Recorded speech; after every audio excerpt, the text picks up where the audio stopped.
अस्मद्गुरुभ्यो नमः। श्रीमौद्गल्य श्रीवत्सस गोत्रजातौ श्री अप्पलार्य रत्नमार्य तनुभवौ द्वौ श्रीमत्सटारि चरणाम्बुज जंचरीकौ श्रीरंग रामानुज देशिकौस्तुमः। विचित्रवाणी विन्यास धन्योपन्यास वैभवं वर्धयत्वनिशं सीतारामपादयुगे मम। कृष्णे कृष्णांग संभूते जंतूनां पापनाशनि कृष्णवेणी नमस्तुभ्यं पुनीहि स्नानगं जनं। భగవద్బంధువులారా, కృష్ణా పుష్కరాల సందర్భంగా అశేష జనవాహినికి పూర్వాచార్య పురస్సరంగా, మహర్షి పురస్సరంగా, సకల దేవతా పురస్సరంగా మంగళాశాసనాలు అందించుకుంటూ పుష్కర వైభవంలో ఉన్న ఒక కోణాన్ని ఆవిష్కరించుకునే ప్రయత్నం చేద్దాం. మన భారతీయ సాంప్రదాయంలో ఒక విశేషం ఏమిటి అంటే, ప్రతి సన్నివేశంలో కూడా పవిత్రతను మనం గమనించగలగడం. ఉదయం లేచిన దగ్గర నుంచి సాయంకాలం నిద్రించే వరకు, మళ్ళీ మరునాడు మేల్కొని మళ్ళీ కొనసాగించేంత వరకు ప్రతి సన్నివేశాన్ని కూడా ఒక యజ్ఞముగా భావించిన కర్మభూమి మనది, యోగభూమి మనది, భోగభూమి మనది.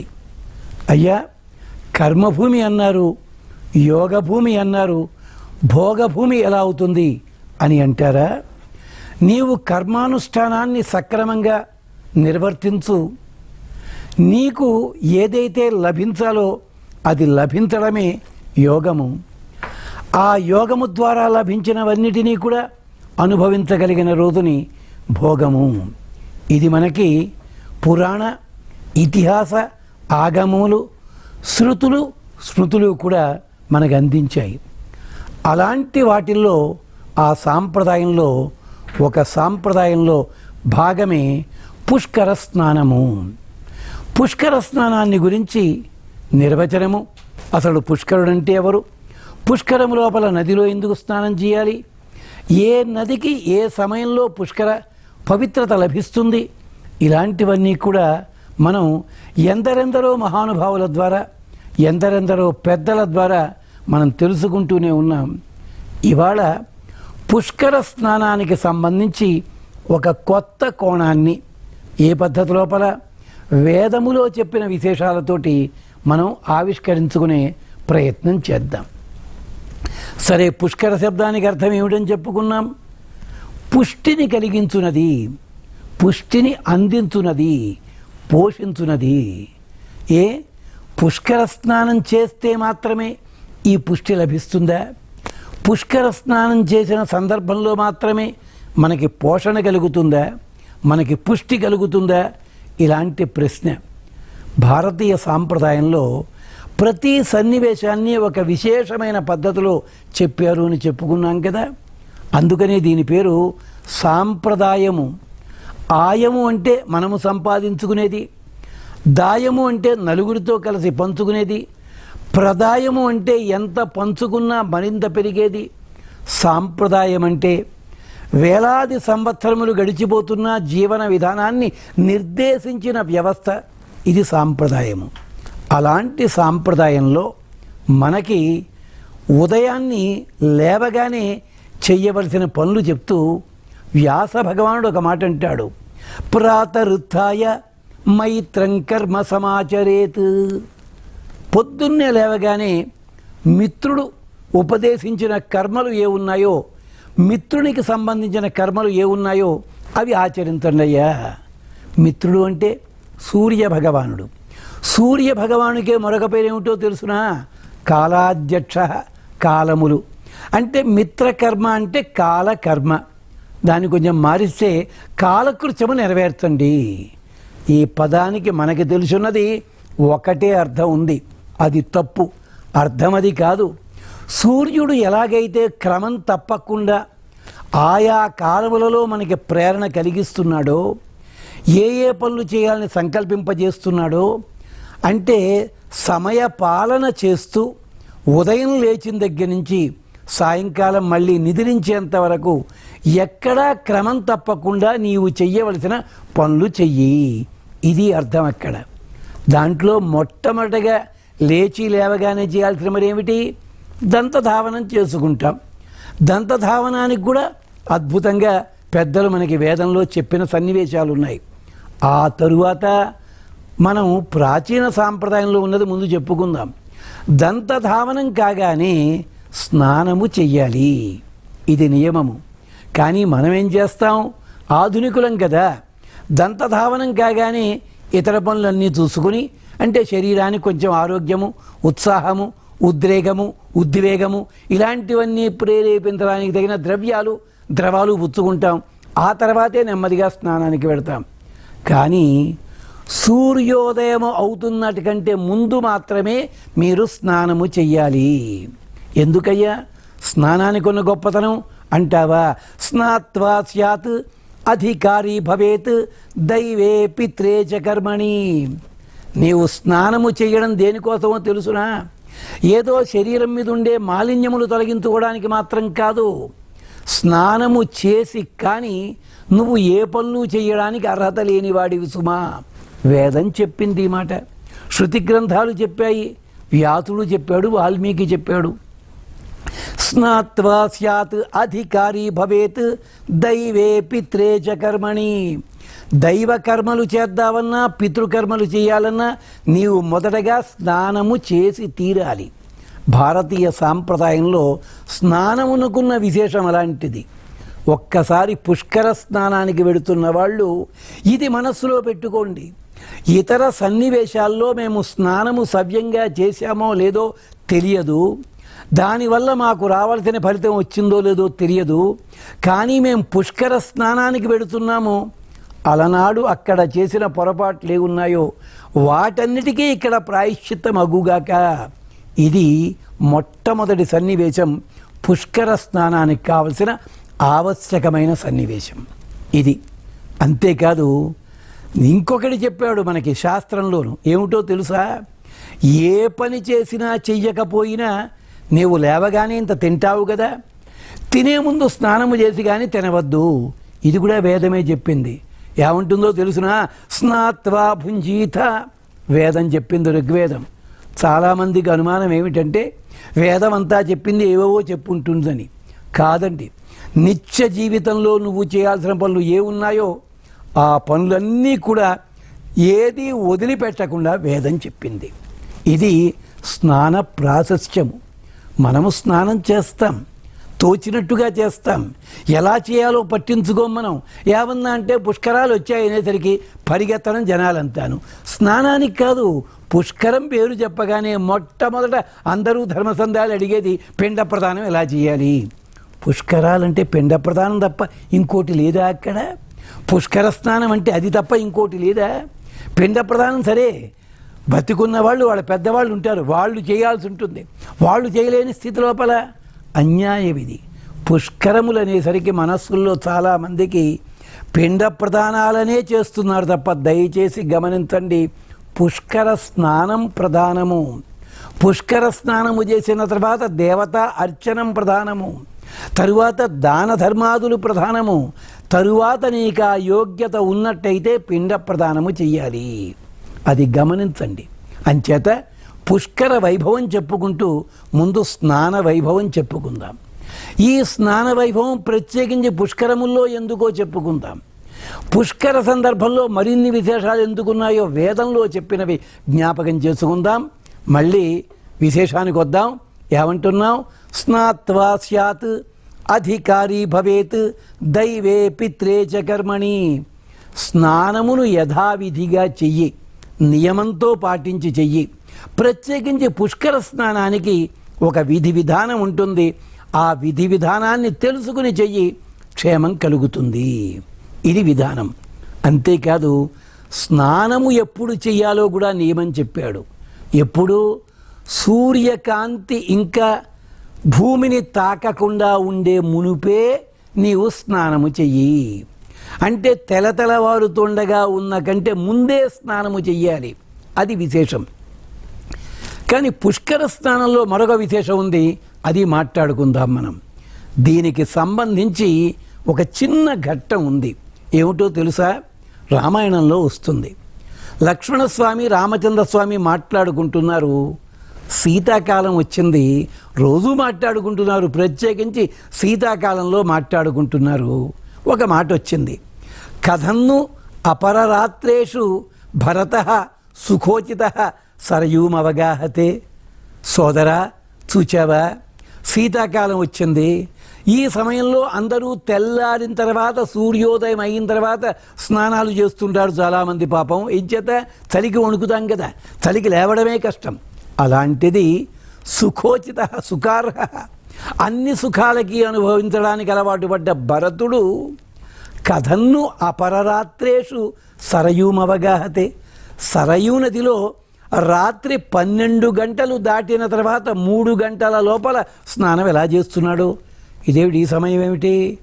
ఆ సమయంలో స్నానము నిషిద్ధము. రాత్రిపూట స్నానాలు చెయ్యకూడదు, పగటిపూట చెయ్యాలి. అందుకని తెల్లవారుజాముని స్నానం చేయాలి నియమం ఉంది. మనము తెల్లవారుజాముని స్నానాలు చేస్తున్నామా? గమనించండి. ఇలా చేయడం చేత కాని వాళ్ళు కూడా పుష్కర స్నానం అంటూ వెళ్ళి ఏమేమిటో చేసి వస్తారు. అంటే ఇక్కడ ప్రధానోద్దేశం ఏమిటంటే, పుష్కర స్నానం చేస్తున్నామని చెప్పుకునేవాళ్ళు స్నాన విధికున్న గౌరవాన్ని పాటించండి. స్నాన విధిలో ఉన్న విశేషాలని వేదము ఎంత బాగా చెప్పిందో గమనిస్తే, అది మనస్సులో పెట్టుకుని 2 మునకలు 3 మునకలు వేసిన పుష్కర స్నానం ఫలితం లభిస్తుంది. అది లేకుండా ఎన్ని ప్రయత్నాలు చేసినా, ఎంత గొప్పగా స్నానము చేసినా, ఎంత గొప్పగా దానము చేసినా ఆర్భాటం అవుతుంది తప్ప తత్వం తెలియదు. అది గమనించండి. శాస్త్రం ఏం చెప్పింది? తెల్లవారుజాముని మాత్రమే మీరు స్నానం చెయ్యండి అంటున్నారు. తెల్లవారుజాముని స్నానం చెయ్యాలి. స్నానం చేసేటప్పుడు నీటిలో మునకలు ఎలా వెయ్యాలో మనకి శాస్త్ర మర్యాద చెప్పింది.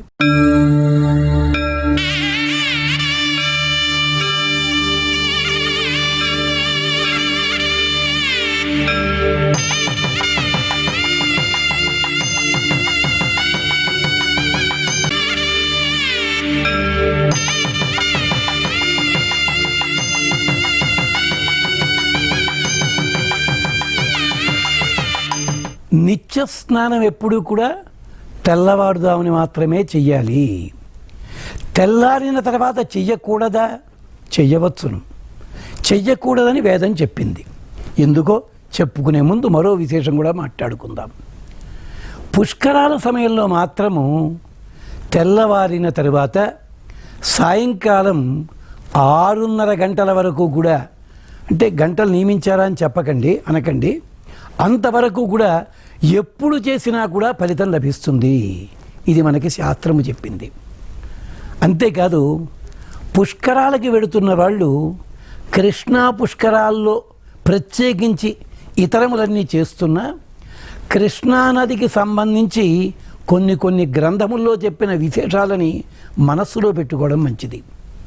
మనకి ఆయుర్వేద శాస్త్రంలో ఒక్కొక్క నదికున్న గుణాన్ని చెప్పుకుంటూ కృష్ణానది దగ్గరకు వచ్చేసరికి అంటారు, కృష్ణవేణ్యాహ జలం స్వస్థం రుచ్యం దీవనం పాచనం.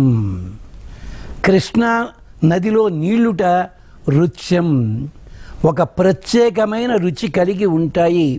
అంతేకాదు స్వస్థం, శారీరకమైన ఆరోగ్యాన్ని మానసికమైన స్వస్థతని కూడా ఇచ్చేవవి. రుచ్యం దీవనం, నీకొక కొత్త తేజస్సుని ప్రసాదిస్తావి. పాచనం అంటే నీలో ఉన్న ఇతరములైన జీర్ణకోశ సంబంధములైన వాటి దోషములన్నిటిని కూడా తొలగిస్తుంది. అంచేత కృష్ణానదిలో స్నానము చేసేవారు స్నానము చేస్తున్నాం అనే భావన ఒకటే కాకుండా ఆయుర్వేద శాస్త్రములో చెప్పిన ఈ రహస్యాలను కూడా మనస్సులో పెట్టుకోవడం చాలా విశేషం. ఇప్పుడు మళ్ళీ ఇందాకటి విషయంలోకి వస్తే, తెల్లవారుజామునే ఎందుకు స్నానం చెయ్యాలో వేదం చెప్తుంది, యజుర్వేదం చెప్తుంది. మీరెప్పుడైనా నది నీళ్లు రాత్రిపూట చూడండి, ఏదో బ్రిడ్జి మించి పెడుతున్నప్పుడు నది నీళ్లు రాత్రిపూట తెల్లగా కనిపిస్తాయి. అదే నది నీళ్లు పగటిపూట ఎర్రగా కనిపిస్తాయి. కారణం తెలుసునా? రాత్రిపూట నీళ్ళల్లో సూర్యుడు ప్రవేశిస్తాడు, అంచేత జలము తెల్లగా ఉంటుంది. పగటిపూట నీటి లోపల అగ్ని ప్రవేశిస్తాడు, అందుకని ఎర్రగా ఉంటుంది. దీనికి కాళిదాసు రఘువంశంలో చెప్తాడు, దినాంతే నిహితం తేజ సవిత్రేవ హుతాశన. సాయంకాలం కాగానే సూర్యుడు నీటి లోపల ప్రవేశిస్తూ తన కాంతిని అగ్నికి ఇచ్చినట్టుగా అని అంటాడు అక్కడ. అంటే తెల్లవారుజాముని నీటి లోపల సౌరశక్తి ఉంటుంది, అగ్నిశక్తి ఉంటుంది, వరుణశక్తి ఉంటుంది. అంచేత పుష్కర సమయం లోపల పుష్కలముగా ఇంతమంది దేవతల శక్తి మొత్తం అంతా ఆ సమయంలో నీటిలో ఉంటుంది కనుక పుష్కర స్నానం చాలా విశేషకరమైనది అని పెద్దలు చెప్పడం జరిగింది. తెల్లవారుజాముని ప్రత్యేకించి ఆ స్నానము చేసినట్టయితే వరుణుడు, అగ్ని, సూర్యుడు ముగ్గురు శక్తులు కూడా మనకి లభిస్తాయి. ఇది పుష్కర స్నానంలో ఉన్న మరో విశేషం. అంతేకాదు, నదిలో స్నానం వల్ల మనము చేస్తున్న 6 కర్మలు చేసిన ఫలితం లభిస్తుంది అని అంటారు పెద్దలు. మనము నిత్యము చేయాల్సిన కర్మలు 6 ఉన్నాయి. సంధ్య, స్నానం, జప, హోమం, దేవతానాం పూజనం, ఆతిథ్యం, వైశ్వేదేవంచ షట్కర్మాణి దినే దినే. నీవు దినదినము చేయవలసిన 6 పనులు ఉన్నాయి. ఈ 6 పనులు మనం చెయ్యలేకపోయినా పుష్కర స్నానాన్ని సక్రమంగా ఆచరించినట్టయితే 6 పనులు చేసినట్టు అవుతుంది. సంధ్యావందనము, స్నానము సక్రమముగా చేయుట, జపము, హోమము, దేవతల పూజనము, ఆతిథ్యము, విశ్వదేవతల ఆరాధన. అందుకనే కదా పుష్కరాల లోపల దానము చెయ్యమంటారు, జపము చెయ్యమంటారు, హోమాలు చేయమంటారు, అలాగే దేవతార్చన చేయమంటారు, పిండ ప్రదానములు అంటారు. మనం చివరికి ఏం చేస్తున్నాము? మిగిలినవన్నీ వదిలిపెట్టేస్తున్నాం. దాంట్లోంచి మట్టి తీసి నేల మీద వెయ్యండి. మట్టి తీసి నేల మీద వెయ్యడం అన్నది పుష్కర స్నానంలో ఉందని ఎవరు చెప్పారో మనకెక్కడ కనిపించదు. సముద్ర తీరంలో స్నానం చేసేటప్పుడు కొన్ని నియమాలు ఉన్నాయి. అంటే మనం ఏం చేస్తున్నాం? అసలు నియమాలు వదిలిపెడుతున్నాం, మిగిలినవన్నీ పాటిస్తున్నాం. అంటే ఇదేమిటనమాట? అసలు పద్ధతిలో ఉన్న విశేషాలు కాకుండా ఉపాంగములుగా ఉన్నవి దానికే ప్రాధాన్యత ఇస్తున్నాం అన్నమాట. అలాంటిది జరుగుతోంది. కానీ తెల్లవారుజామున స్నానం చేసే ప్రయత్నం చేస్తున్నామా? అక్కడ హోమములు కానీ, ధ్యానములు కానీ, తపములు కానీ సక్రమంగా చేస్తున్నామా? చేసేటప్పుడు ప్రత్యేకించి ప్రవహించే నీటిలో ఎందుకు స్నానం చేస్తున్నామో ఆలోచించగలుగుతున్నామా మనం? కనీసం పుష్కర సమయంలోనైనా ప్రవహించే నీటి లోపల స్నానము ఎందుకు చేయాలో తెలుసుకునే ప్రయత్నం చేయాలి మనం. అది తెలుసుకున్నట్టయితే పుష్కర స్నానం విశేషమే. ఎందుకో తెలుసా? ప్రవహించే నీటిలో స్నానం చేయడానికి కారణము యజుర్వేదంలో గాథ ఉంది. అంగిరస సువర్గలోకం యంతః అప్సుదీక్షాంతపసి ప్రవేశయన్ తీర్థే స్నాతి తీర్థమేవ సమానానాం భవతి. ఇది అక్కడ చెప్పిన మాట. ప్రవహించే నీటిలో ఎందుకు స్నానం చేయాలో తెలుసునా? ఒకానొకప్పుడు అంగిరసులనే మహర్షులు గొప్పదైన తపస్సు చేశారు. వేలాది సంవత్సరములు తపస్సు చేశారు. తపస్సు చేసి ఊర్ధ్వలోకాలకి వెళ్ళిపోతున్నారు. వెళ్ళిపోతుండగా వాళ్ళు అనుకున్నారు, ఈ తపశ్శక్తితోటే ఊర్ధ్వలోకాలకి వెళితే ఈ పుణ్యం వల్ల స్వర్గంలో ఉంటాము, తిరిగి పుణ్యం కాగానే నరకంలో పడతాము. నరకం కాదు, భూమండలంలో పడతాము. క్షీణే పుణ్యే మర్త్యలోకం విశంతి. మాకు నరకం వద్దు, స్వర్గం వద్దు, మోక్షం కావాలి. ఏం కావాలి? పుణ్యపాపాలు రెండూ వదిలిపెట్టాలి. మా తపస్సు వల్ల పాపమంతా నాశనం అయ్యింది, పుణ్యం వచ్చింది. ఈ పుణ్యం ఖర్చు పెట్టుకుంటే స్వర్గానికి వెళ్ళాలి, మాకు స్వర్గం వద్దు. అంటే ఈ పుణ్యం ఎవరికి ఇవ్వాలి? ఎవళ్ళకోళ్ళకి ఇచ్చేస్తే వీళ్ళ దగ్గర ఏమీ లేని వాళ్ళు అవుతారన్నమాట. ఎవరికి ఇవ్వాలి? మళ్ళాంటి వాళ్ళు ఎవరికో ఇచ్చానుకోండి తపశ్శక్తి, ఇస్తే వెంటనే బోర్డులు కట్టేస్తాం, మనమంతా తపస్సు నేర్పబడును, వారం రోజుల శిక్షణ, 15,000 భక్షణ అని చెప్పి. కానీ వాళ్ళు విశాలమైన హృదయం కలిగిన వాళ్ళు, లోకక్షేమం కోరిన వాళ్ళు, సకల జీవరాశులు క్షేమంగా ఉండాలని కోరినవారు. అందుకని వారు ఏం చేశారో తెలుసా? సువర్గలోకం యంతః అప్సుదీక్షాంతపసి ప్రవేశయన్. తమ తపశ్శక్తి నీటి లోపల ప్రవేశపెట్టారు. ప్రవహించే నీటి లోపల ప్రవేశపెట్టారు. ప్రవహించే నీటి లోపల ప్రవేశపెట్టేసరికి ఎందుకోసము? తప్పనిసరిగా ప్రవహించే నీరుని అందరూ ఉపయోగించుకుంటారు. స్నానమునకు కానీ, పానమునకు కానీ, హోమమునకు, ధ్యానమునకు అన్నిటికీ వాడుకుంటారు కదా. తద్వారా మా తపశక్తి, దీక్ష, దక్షత ఇవన్నీ కూడా జనాలకు అందుతాయి. ఎంతటి విశాలమైన హృదయము, ఎంతటి లోతైన భావన అంగిరసులకి, వారందరికీ నమస్కరిద్దాం. అందుకని ప్రవహించే నీటిలో స్నానము చెయ్యాలి. కానీ ప్రవహించే నీటిలో రోజు స్నానం చెయ్యగలవా? మనం చెయ్యలేం కదా. అందుకని కనీసం 12 ఏళ్లకోసారి వచ్చే పుష్కరముల లోపల నదీ స్నానం చేశామనుకోండి, ఈ ఫలితం మనకి లభిస్తుంది. ఇది పుష్కర స్నానంలో ఉన్న మరొక కోణం అన్నమాట. అంటే మీరక్కడికి వెళ్ళేసరికి పుష్కర స్నానం చేస్తున్నారు అంటే ఏమైంది? మీ లోపల దీక్ష కలగాలి, శ్రద్ధ కలగాలి, వసుధైక కుటుంబకమన్న భావన కలగాలి. మనమంతా భారతీయులము, భాయాం రత, కాంతియందు ఆసక్తి కలిగిన వాళ్ళము అన్న భావన కలగాలి. అందుకని ప్రవహించే నీటి లోపల మనము స్నానము చెయ్యాలి. అంతేకాదు, ప్రవహించే నీటిలో స్నానానికి ఇంకో కారణం ఉంది. ఇంద్రో వృత్రమహన్, ఇంద్రుడు వృత్రాసురుణ్ణి వధించాట. వృత్రాసురుడిలో ఉన్న తపశక్తి ఉందే, పవిత్రమైన శక్తి, అది ప్రవహించే నీటిలో కలిసిందట. అంటే ప్రవహించే నీటిలో మనం స్నానము చేశామంటే ఏం జరుగుతుంది? తపశక్తి కలుగుతుంది, అధికారము లభిస్తుంది. అందుకని కనీసం 12 ఏళ్లకోసారైనా, పుష్కరములు వచ్చిన సందర్భంలోనైనా వెళ్ళి స్నానము చెయ్యండిరా బాబు. మన పూర్వీకులు ఎంతటి గొప్పగా సన్నివేశాలు పెట్టారో. కానీ దురదృష్టం ఏమిటంటే, పుష్కర స్నానం అనేసరికి స్నాన ప్రాశస్త్యము కంటే కూడా ఇతరములైన సన్నివేశాలు, హంగులు, ఆర్భాటములు, దంభము ఇవన్నీ ఎక్కువైపోయి అసలు పుష్కర స్నానానికి ఉన్న విశేషం పక్కకి వెళ్ళిపోయింది.